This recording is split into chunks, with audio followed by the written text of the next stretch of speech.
My name's Kelly Olczak, and I am the managing partner of Lindley and Company. We manage the finances for a handful of families in the area. I love to say that we're a 100% woman-owned registered investment advisor. We're located in the Bushnell's Basin area. When you hear the words registered investment advisor, that means that we are a fiduciary, which is super awesome. I am also a certified financial planner, which I've held that designation since 2009. Joining us today, we've got Chaz Miller, our operations manager, and my partner, co-owner, co-founder, Becky Gillette, our chief compliance officer. Chaz is going to play the role of Vanna White. She's going to help us with the chat function on Zoom, and she will facilitate any questions you guys have.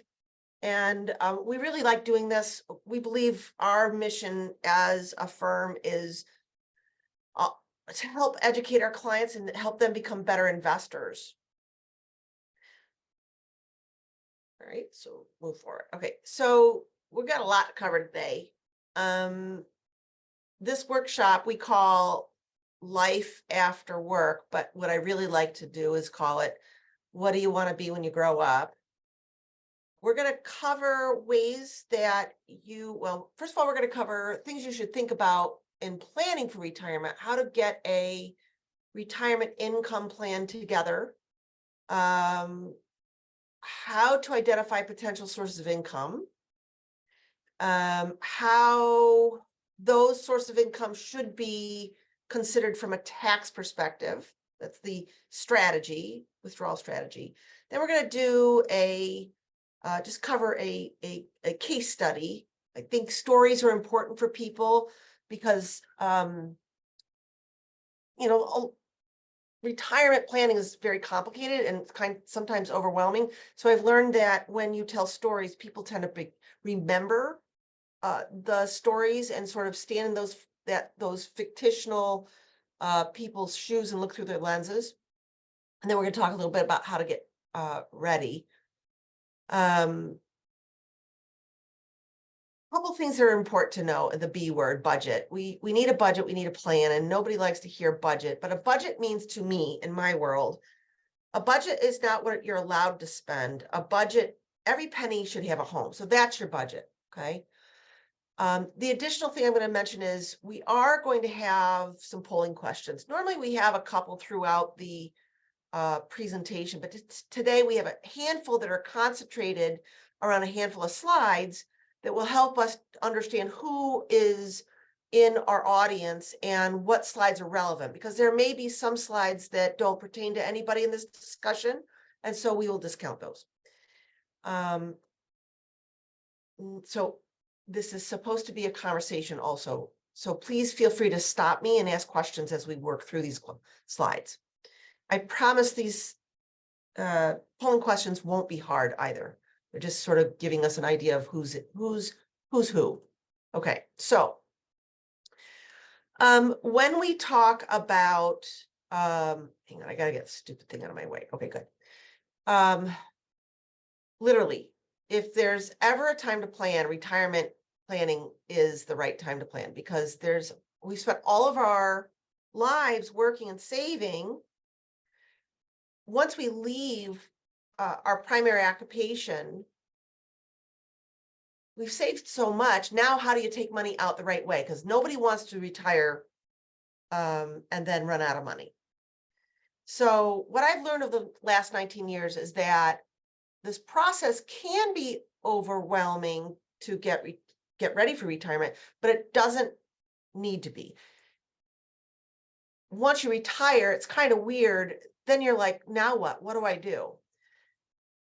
So yes, it's overwhelming, but this is one of my favorite things that I do to help our clients get ready. And so today we're going to talk about how much income you might need, where will that income come from, and then how will you manage that over a 30-year, possibly more than that, period of time. So what I really like about the slide deck is there is a lot of research backing these points that we're going to make. This is a slide that illustrates the findings from the 2021 Retirement Confidence Survey by two groups. One is the Employee Benefits Research Institute, and the other one is Greenwald Associates. And it's kind of a before and after. What do you think before you retire? Where do you think your income is going to come from? Then where does it really come from? And again, I do hate the word budget, but budget means a lot more when you are in retirement, and a plan is so critical to this. So I want to point out a couple things in this slide deck. On the left-hand side, number 2, you're going to see something called defined compensation plan. I am a jargon hater, so I tend to slow down and explain things to folks because you're not supposed to know how smart we are. Who cares? A defined compensation plan, that's like your 401k, your 403b, your simple IRA, your SEP IRA. That's an employer compensation plan where you are responsible for how those investments are allocated. On the right-hand side, item number 3, you're going to see something called a defined benefit or pension plan. That is totally different from a defined compensation plan. A defined benefit plan, what that means is the employer is responsible for the investments in your account, and therefore they are responsible for making sure that those investments are available to you when you retire. Now, what I found very interesting in this data is that the defined compensation plans, our 401ks or 403bs, before retirement, folks think that, 83% of people think that that's where they're going to get the majority of their income. But in reality, 58% of the income comes from the retirement plan. That's a big, big difference, okay? So it's very, very important to understand how these cash flows will help you. Yeah, I'm just reading a little note to remind you, sometimes expectations don't match the reality. That means is we don't have a crystal ball. That's a shocker. So what I like to do.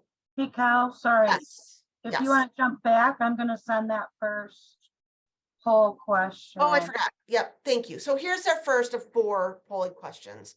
This will help us. Sorry, Chaz, I'm so excited about this information. I can't wait to share it. That's okay.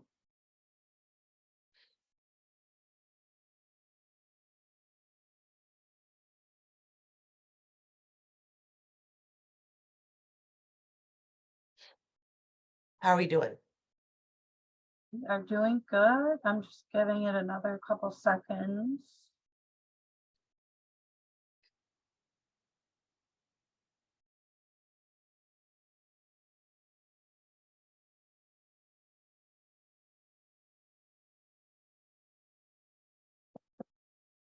And then Chaz will share that. Can we share the response? There you go. That's awesome.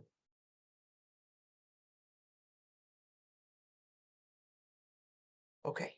Very, very helpful.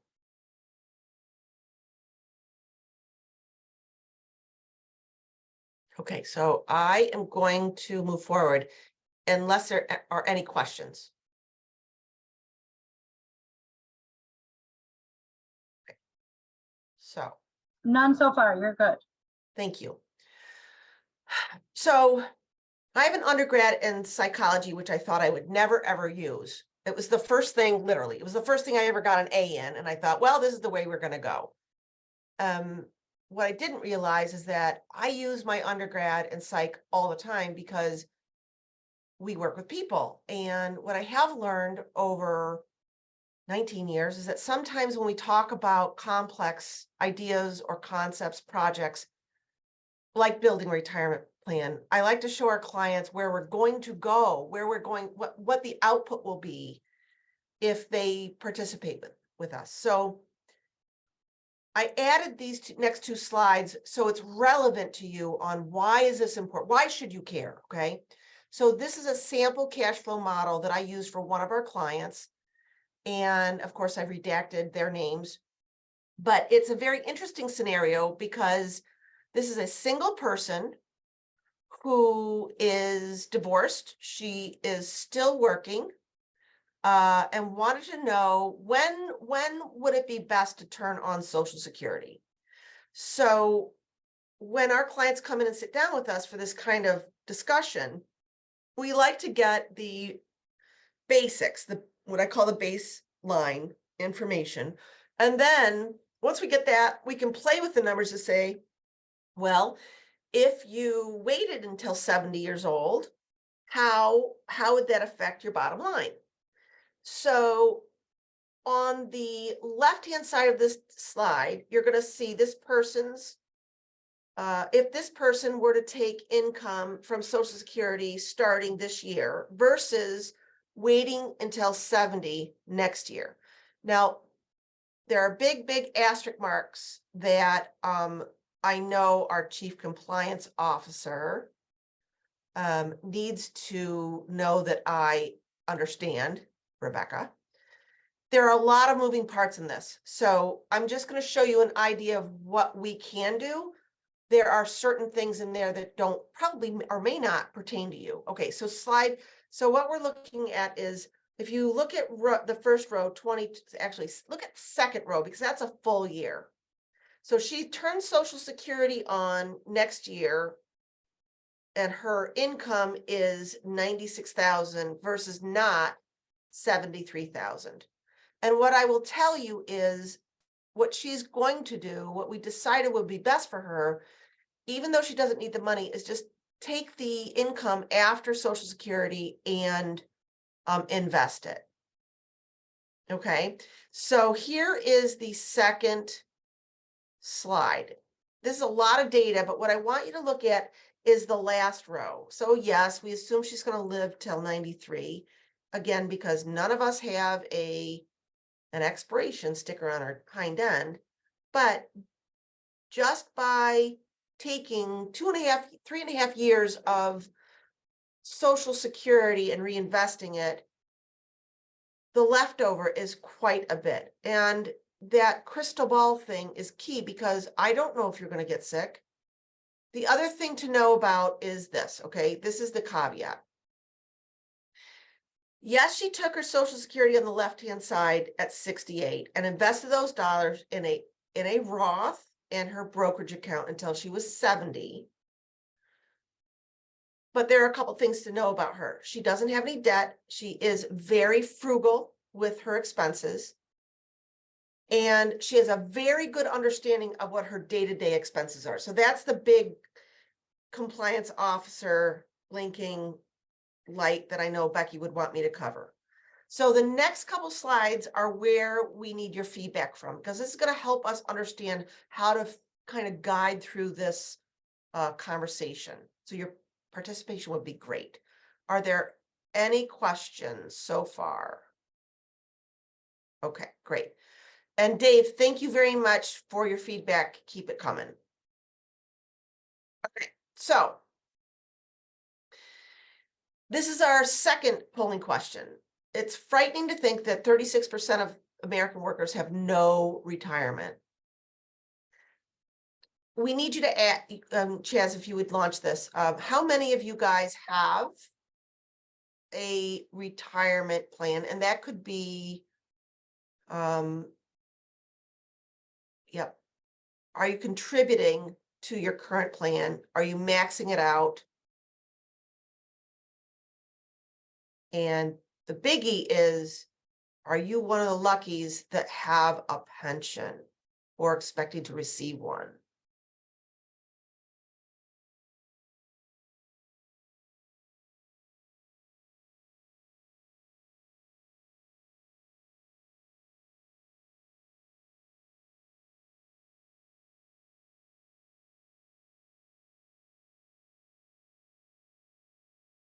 Thank you all for the feedback. I'm just giving it another couple seconds before Awesome. I end it.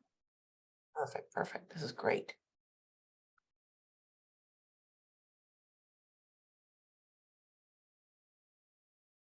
Wow, that's awesome.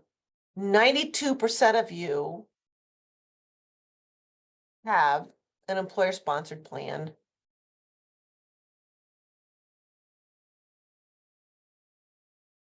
Oh my goodness. 38% of you have a pension and 8% a spouse has a pension. That's fantastic. It's one of those things which we'll cover now, because now I know I'm going to go into that slide deck, that part of the slide deck. That's awesome. Thank you very much. That helps tremendously. Okay, next question. Only 37% of American households have an IRA. And so, Chaz, can you share that? So an IRA could be a Roth IRA, which is after tax dollars, a IRA. Oh, and you know what, Chaz, I forgot to put IRA every day. Can you make a note of that for this poll question later? Yes.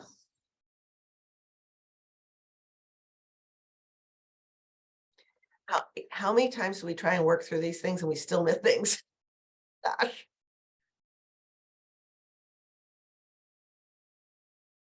Always room for human error. but When you're this- perfect, it's time to die, right? Yes. Thank you. I'm gonna end that one and share those results. Awesome. Terrific.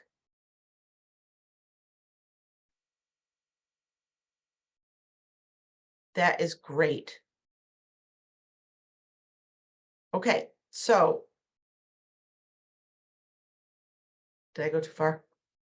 Okay, did that one, did that one. Okay. Only 15% of Americans actually know about and take advantage of the catch-up contribution in their retirement plans. So could you push that one out also? Thank you. 5. There's just one more and then we'll be good to go. Yes, there's sort of a cluster of poll questions here, but Promise you it's almost over. there isn't a million questions on every slide. It just helps us know which slides to cover and which ones not to. So it's interesting because only 15% of people actually made catch-up contributions in their available plans. There you go. Okay. How'd we do? Great.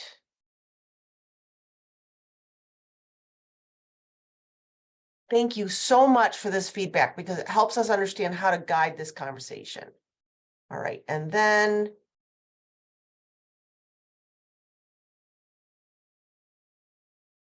56% of the baby boomers believe that they are behind on their retirement savings. So what Chaz and I did earlier was combine the query, the poll question earlier. So we got that covered for everybody here. Okay, so only 30% of American households have more than 20 or have 200, sorry, first day talking to people, $250,000 in or more in retirement savings.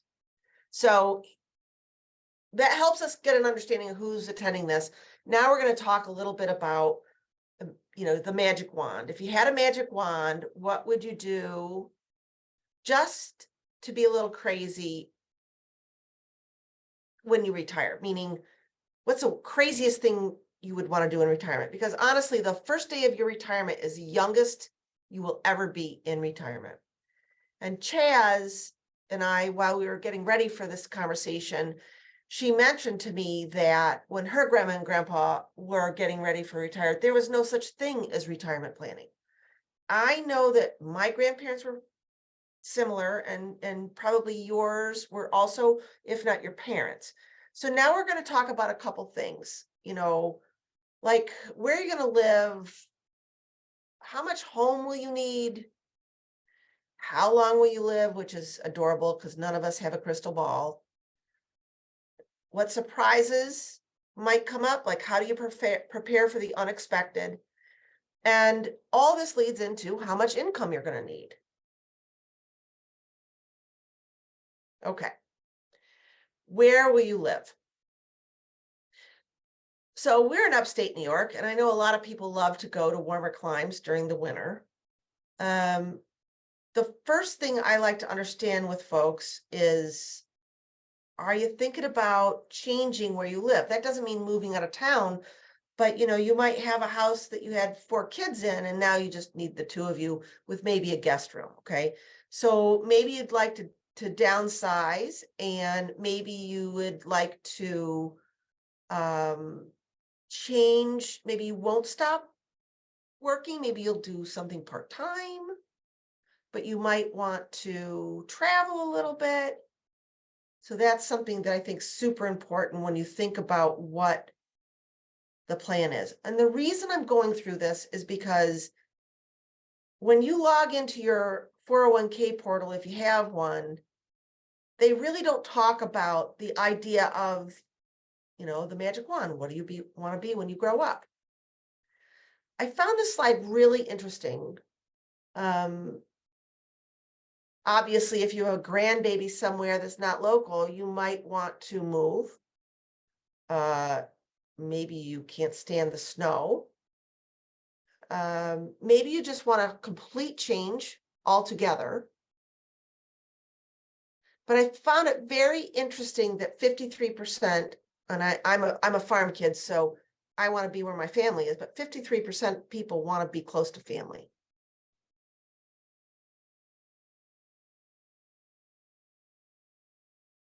Okay. So most Americans' net worth is tied up in home equity. So this home equity is generally not income producing, obviously, and it's illiquid, which is important to understand.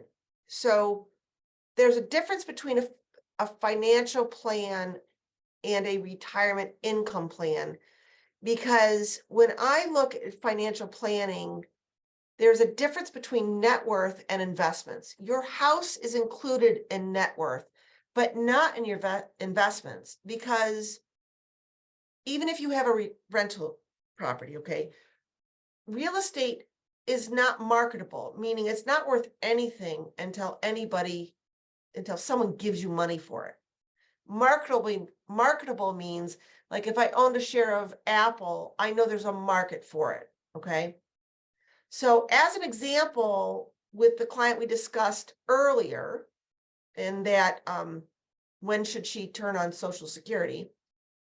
Her net worth is 397,000, but her investments, 401k, other savings, is 192,000, which means 51% of her net worth is in her house.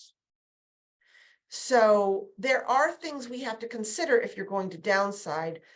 Some of this has to do with Medicare and Medicaid planning. We're not going to go deep into that, but please know that we can talk about that if you've got questions. So here's another thing I found very interesting.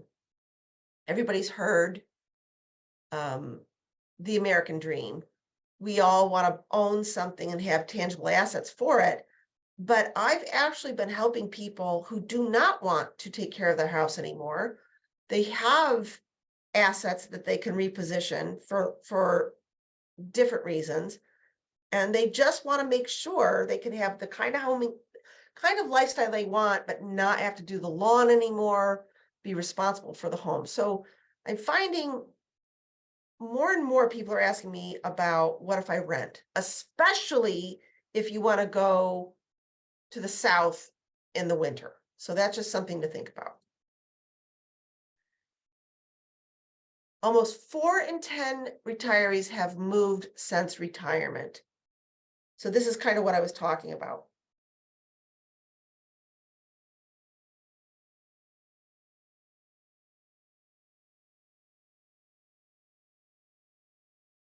Any questions about this?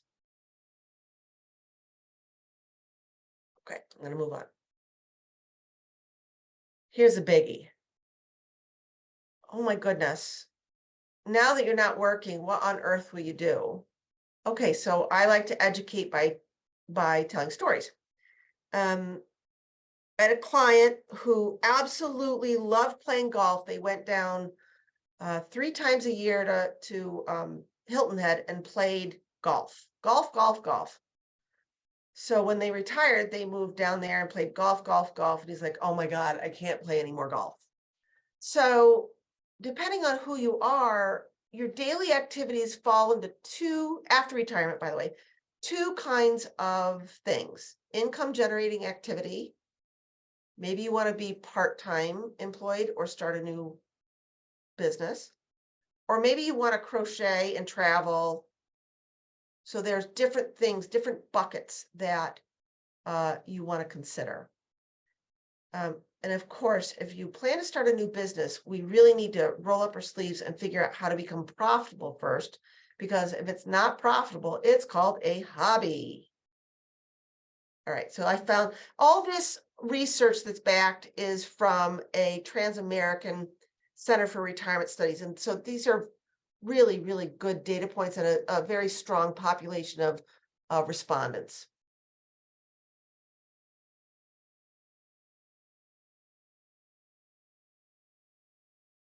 7%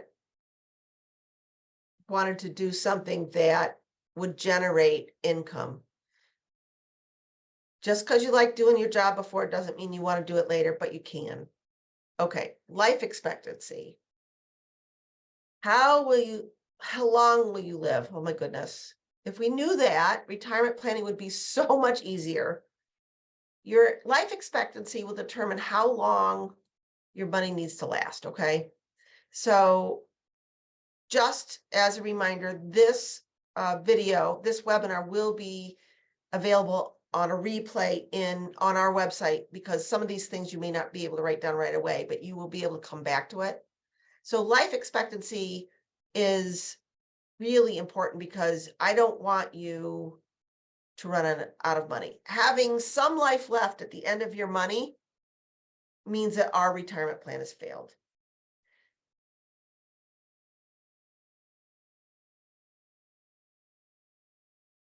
Okay. Surprises. There's always surprises. We have a saying, planning for the unexpected, because the unexpected can derail best laid plans for success. And like I said earlier, if you knew what the surprises were, they wouldn't be surprises. But we really try, and when we do financial planning, and I am the most optimistic person I know, but when I do financial planning with our clients, I want to break it. I want to break the plan. I want to know what won't work. I call those guard rules, okay? So if you have Medicare and supplemental policies, healthcare expenses could be covered. But if we don't have long-term care insurance, that's why we need to plan for saving more, because if you have to pay for out-of-pocket expenses that are not covered by healthcare, we need to plan for that. And this is kind of a bummer, but there was a recent study by Fidelity that a retired couple can expect that through the course of their retirement, they will incur expenses of $250,000 of healthcare. Okay, caveat. I do not know I don't have this in this slide deck, but I do plan on couples spending, if they're both alive, on good Medicare policies, over $10,000 a year out of pocket coverage. So that's a biggie. Now, the other thing is the market. So right now, where we are with the market, which is super exciting, I have clients that want to be, quote, careful or safe. There's no such thing as safe investments. There are different investments, and even cash is not safe, because cash won't keep up with inflation. But we are always going to have good markets and bad markets, always. We tend to have our clients predict a very low return in their retirement plan, even though they might get better returns. That's what I mean about breaking it, okay? So there is truth to the theory that market declines hurt much more than gains. especially when you're taking money out of your portfolio. And we'll cover that in a minute. Are there any questions so far? Nope. Okay. So how much will you need? And this is the B word. We need a budget. So there are two kinds of expenses that I talk about when I'm planning with people. The must-haves and the discretionary. Must-haves are, food, electric, money to that you must have to survive. The fun money is I want to travel. So how many of you have, and this is not a portal, this is just for your thoughts. How many of you logged into your retirement portal and it tells you you need $1 million to retire? I think that's adorable because they don't really know you. But they want you to start thinking. So that leads you to believe that you've got to think about how much income you'll need in retirement. So if you want the lazy answer without putting pencil to paper, we tend to look at 70% to 80% of your current living expenses we should plan for. And this assumes you will no longer be funding your 401ks, any other retirement plans, meaning you're not working anymore, okay? However, you still need a little fun. And the more accurate way to estimate your income is to actually put pencil and paper and write down what you spend to get an understanding of what your must-haves are, right? So I do have folks that are a couple of years away from retirement and they have mortgages that they haven't paid off. So there's a lot of moving parts in this. And by the way, this worksheet will be included in your follow-up email. So you'll have an understanding of what these things are. But once you understand what your expenses will be, especially with the must-haves and the fun money, that will help you define what your income stream needs to be. Okay, so there are a bunch of ways you can get income. We have talked about pensions. We've talked a little bit about Social Security. We've talked a little bit about part-time work.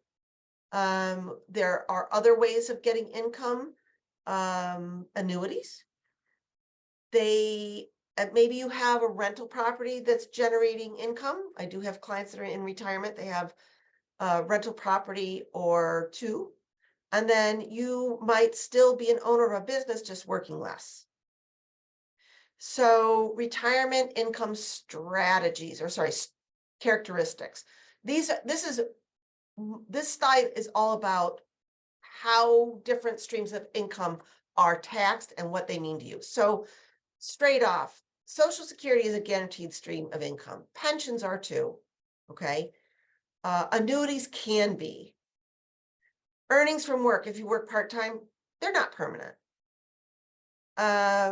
Other income like retirement properties. If you have a way to make sure that the property is managed throughout your life, so you don't have to do it, that stream of income could be good too. And then of course the 401ks, 403bs, IRAs, Roths. So some of these investments or streams of income, I should say, are guaranteed and some are not.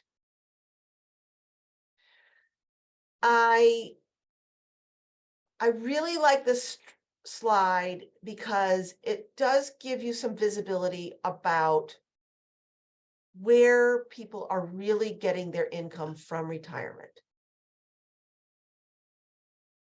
That being said, the majority of our clients are very, very good savers. This slide is the current state of American retirees. So don't get freaked out if you see this and think, oh my goodness, my 401k is only going to give me 10%. That's not, this is the general population. Okay.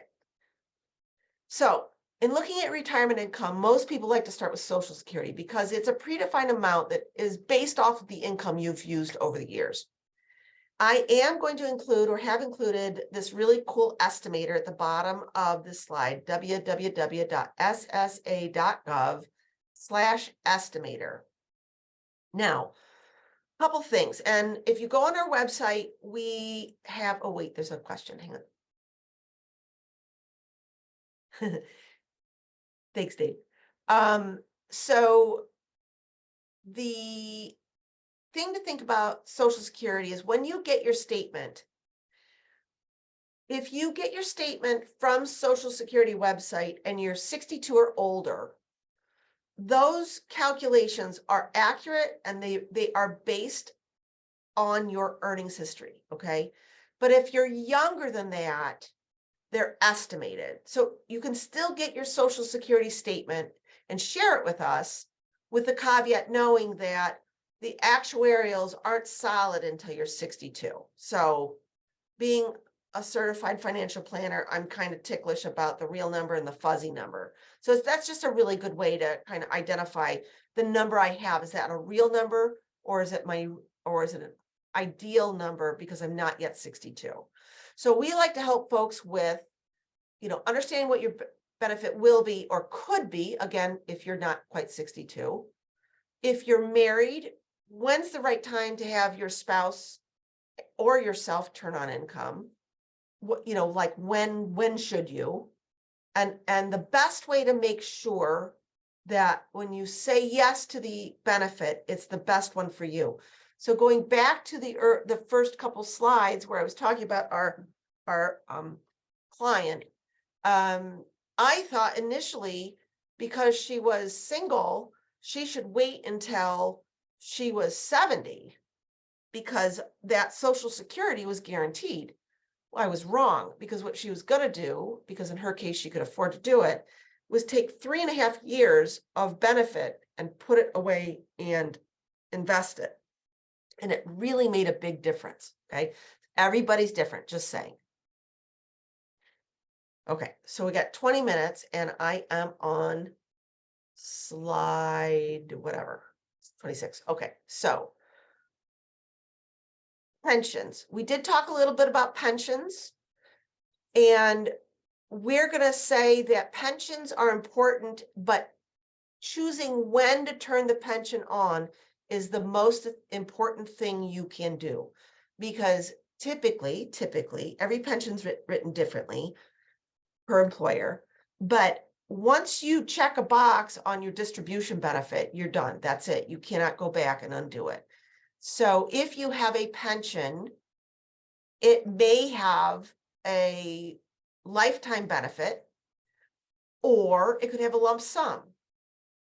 For those of us who worked for maybe Kodak, or even, well, I'm not going to say Xerox, but let's use Kodak as an example. They had both.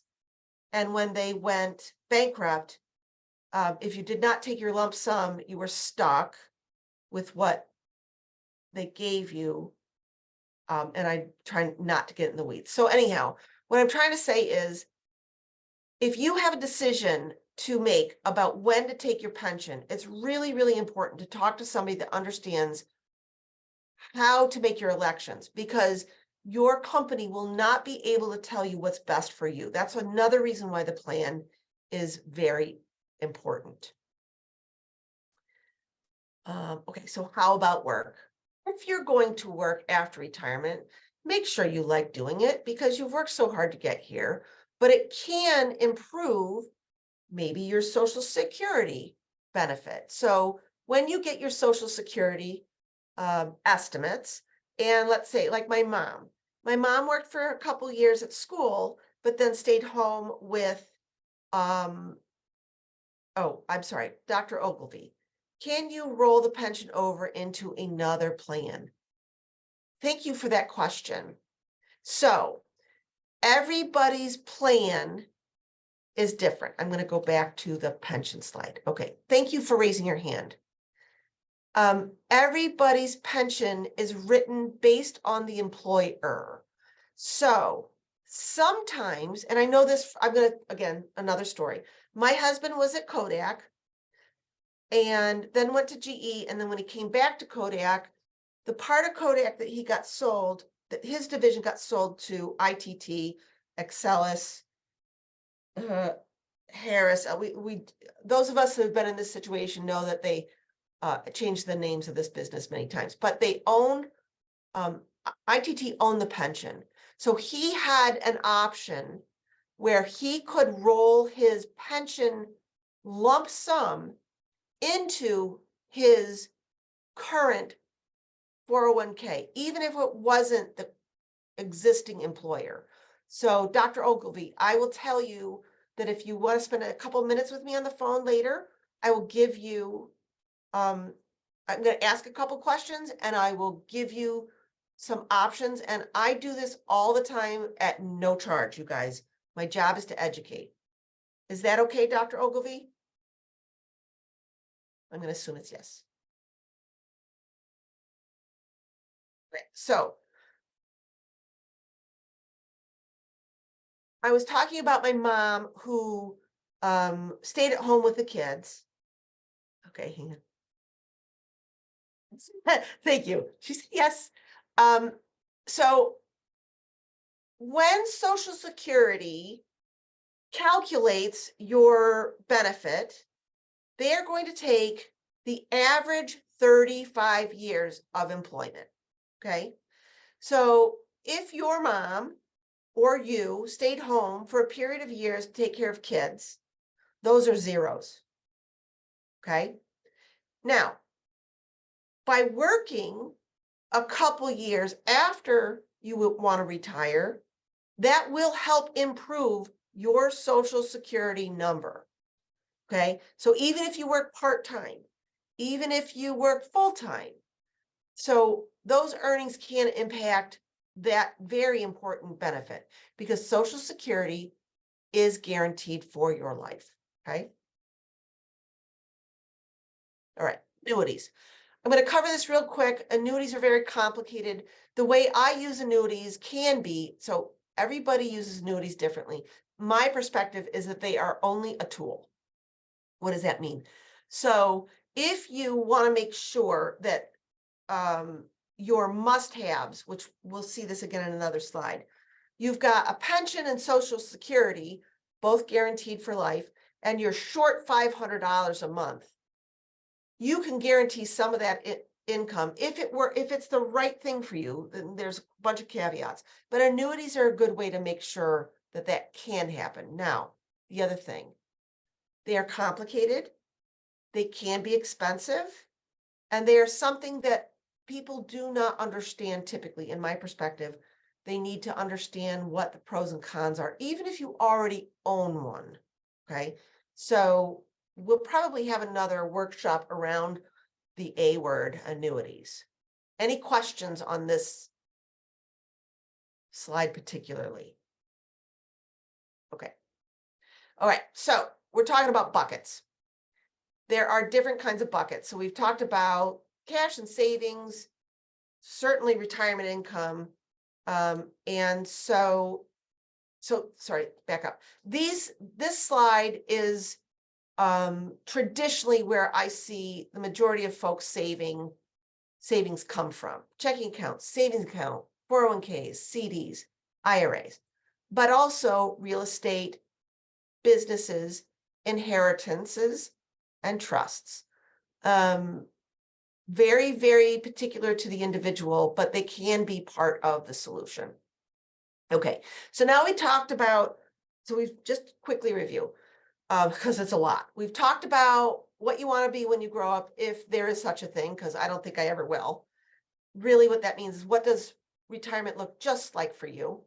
Then we talked a lot about retirement savings accounts and other ways that you can generate income from other sources. Now we're going to talk about withdrawal strategies. Okay, so, and I'm really trying to keep this under an hour because I'm pretty sure everybody's on lunch. So if I don't cover things deeply enough and you want to know more, let me know later, but I'm really trying to stay on an hour. So we want to know is how to create a stream of income from all these piggy banks. All right. So there are the three things that I like to touch on: living off interest, a 4% rule, mandatory versus discretionary, and I call that must-haves and fun money, okay? So living off the interest is just that. Let's say so right now, we're in a higher interest rate environment, but generally, since the 80s, we've been on a pretty low interest rate environment, which makes it hard to live off of interest. So please do me a favor, do not, pray to God, do not expect interest rates to stay high like they were a year ago. And even now, they are coming down. But for high quality bonds, let's say, and we're not chasing interest rates, but before the period of time we're in right now, historically we were seeing really high quality AA, AAA bonds. They were paying 2 to 3%, and then maybe your stock was paying 2.5%. And so getting to your living off interest, a lot of people are worried about touching principal. It might work, but it may not always. Right? So you might start with this process, but it may shift. Next, the 4% rule. So this is a very interesting, oh, there's their questions. Sorry.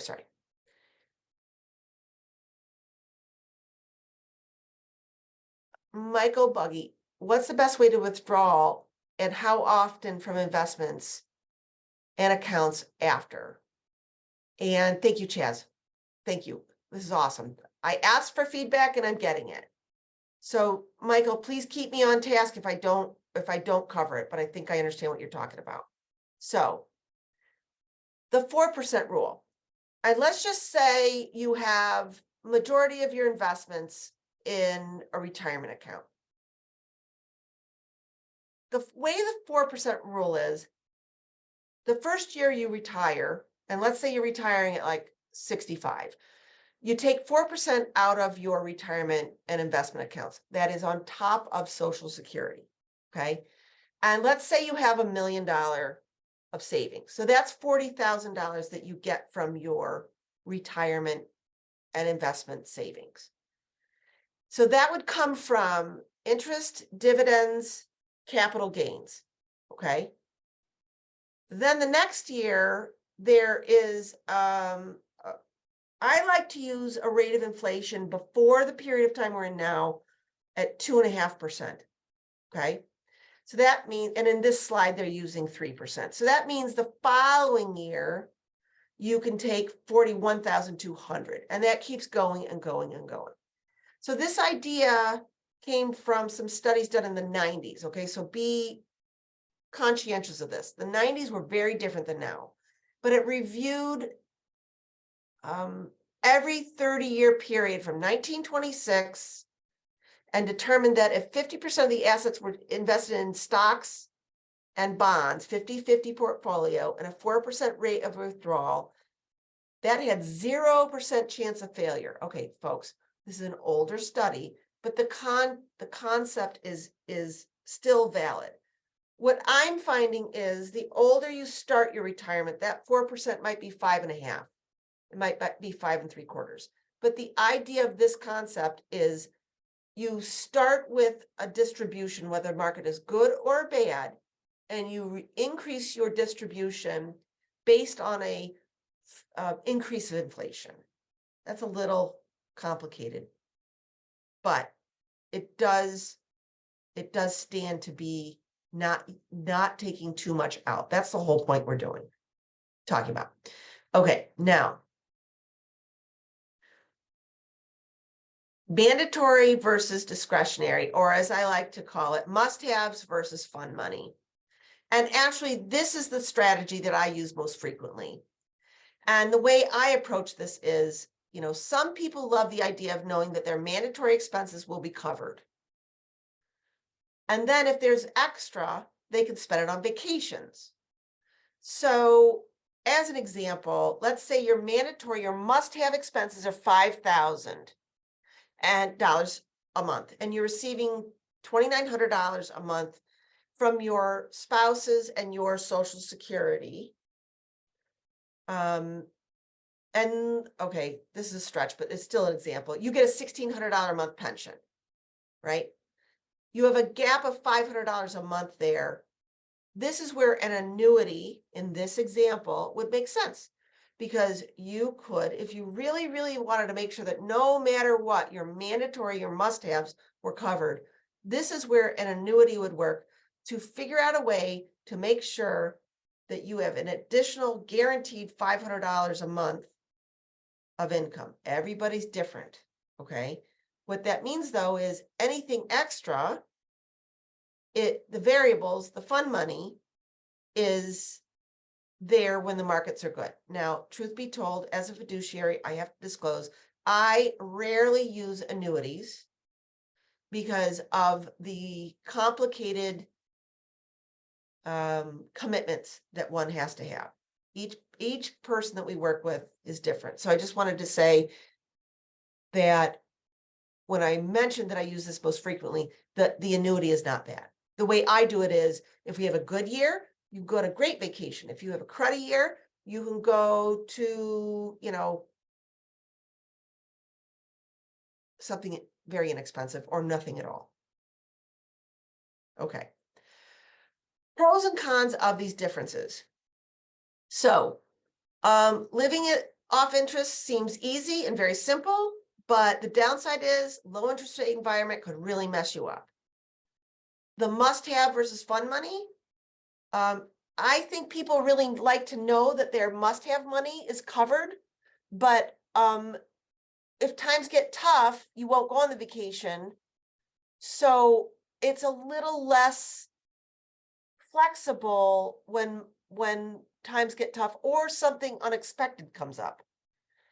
The 4% rule is that it's predictable. If you have a great year, that 4% is more. Or really, it stays in the account. You have flexibility there. I am rushing because we have 4 minutes left. Taxes are important. Your Social Security can be taxed as much as 85%. Pensions. So your IRAs, your 401ks, your pensions, none of those dollars have ever been taxed, okay? And so every nickel that comes out is taxable. If you work part-time or full-time, you already know how that's taxed.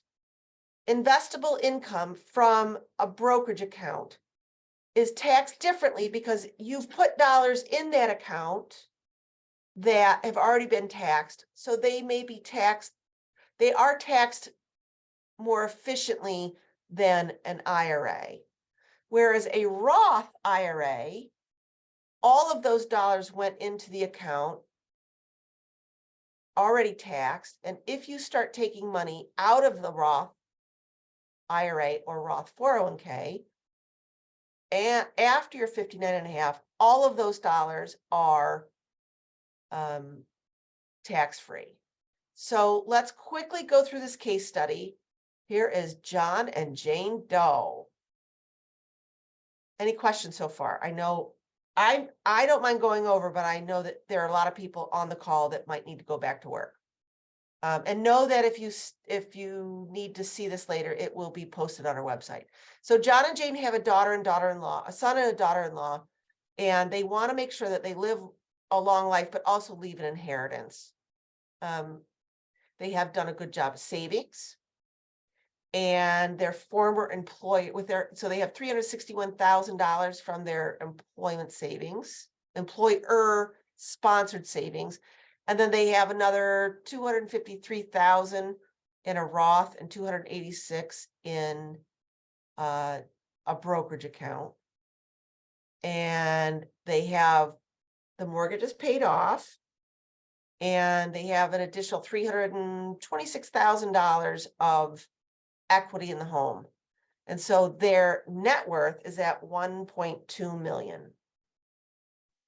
Their income is coming from Social Security and pensions. They still have to pay off the mortgage through the end of 2023, and their living expenses is 74,000. They expect it to grow 3% a year.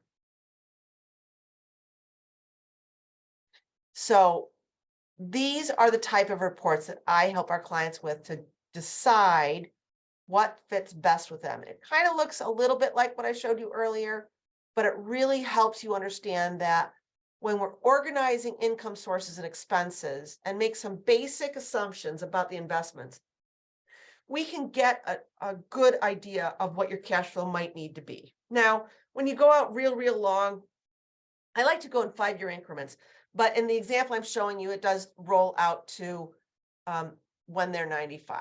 So one of John and Jane's objective was to leave their kids some money.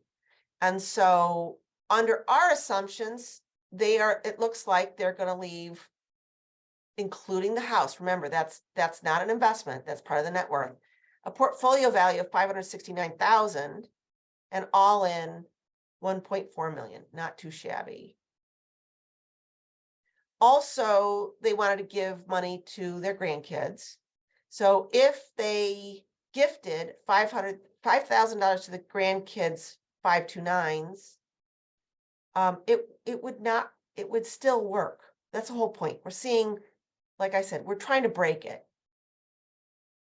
So when Jane passes, her estate is assumed to have a value of 852,000. This is kind of complicated and we're running out of time, but know that we will have an estate value and gifting webinar in the near future, but this is sort of the push through. We want to make sure you don't run out of money, but then what happens to to the extra? So I'm at 1 o'clock. How do you get started? So we're going to share with you some resources to get started, to make a list of things you want to do or might want to do, how to get a hold of Social Security estimator, and ways to gather other expenses that you might want to use with your advisor. It does seem like it is a tough thing to do, but what we're trying to do is give you a way to begin. Once you get started, you've done it, you've started. The next thing is the checklist. Okay, so we have that for you. And this is how we help our folks. We help our folks with, what do you look like when you want to grow up? If you ever want to grow up, what's your budget look like? How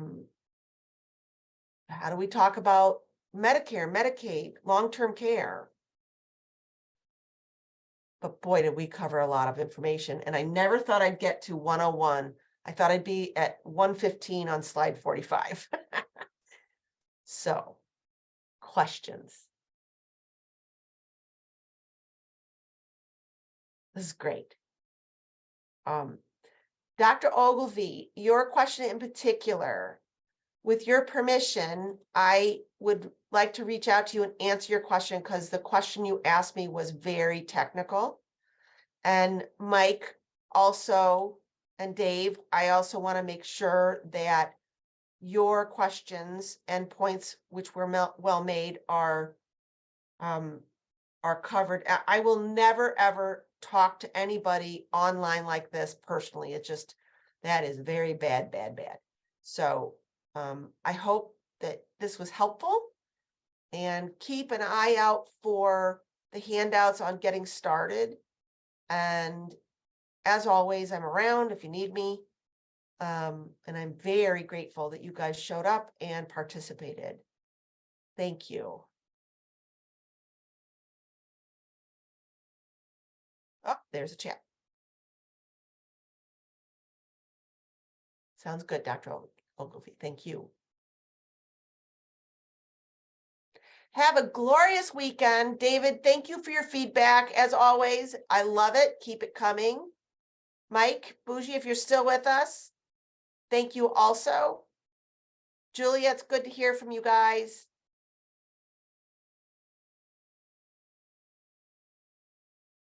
All right. Have a great day, everyone. Thank you very much.